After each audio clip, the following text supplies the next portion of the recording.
Bonjour Jimmy Mohamed. Bonjour Mathieu, bonjour à tous. Journée mondiale de lutte contre l'obésité. Vous êtes le médecin d'Europe 1 et vous avez souhaité, sans stigmatiser, revenir sur cette maladie. D'ailleurs, est-ce qu'on parle de maladie quand on souffre d'obésité ?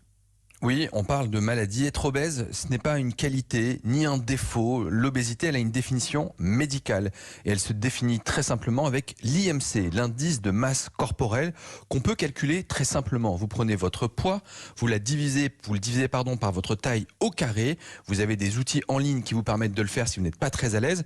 Et à partir de ce chiffre, on sait si vous avez un problème d'obésité ou pas. Au-delà de 25 d'IMC, vous avez du surpoids. Au-delà de 30, vous êtes obèse. C'est une définition très simple. Et ça touche 7 millions de Français. Le problème, c'est que pour cette maladie, on a une immense majorité des Français qui estiment que perdre du poids est avant tout dû à un manque de volonté. Or, on le sait, c'est extrêmement faux. Les personnes qui souffrent d'obésité, elles n'ont pas un problème de volonté, elles ont un problème multifactoriel. Le premier, c'est un problème génétique, c'est héréditaire. Si un de vos parents était obèse, eh bien vous avez plus de risques à votre tour de l'être. Certaines maladies peuvent favoriser une prise de poids. Même chose pour des traitements, en particulier des corticoïdes.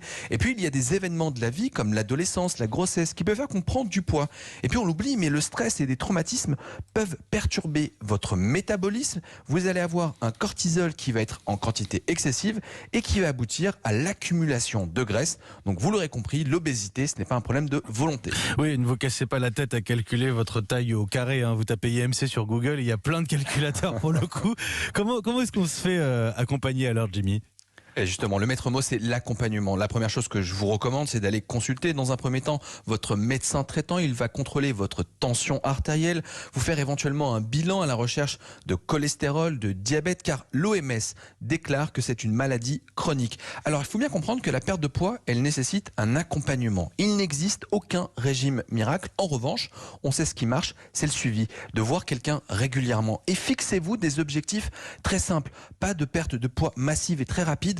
5% de perte de poids, c'est déjà énorme. Vous faites 100 kilos, vous passez à 95, c'est déjà super. Ça évitera l'effet yo-yo. Essayez, si possible, de lutter contre les perturbateurs endocriniens qui vont déréguler votre flore digestive, votre flore intestinale et aboutir à une prise de poids. Réguler des problèmes de troubles du sommeil. On sait que lorsque vous dormez mal, vous prenez du poids. Et puis, d'une façon générale, essayez d'éviter les produits ultra transformés et je vous promets qu'on peut tous y arriver. Oui. On peut tous y arriver. Non mais attendez, moi je prends le verre à moitié plein de Jimmy Mohamed. Non, mais j'aime bien qu'on termine par cette promesse, mon cher Jimmy. Dans son rendez-vous aujourd'hui à 15h avec Mélanie Gomez, comment rester en forme pendant et après une grossesse ?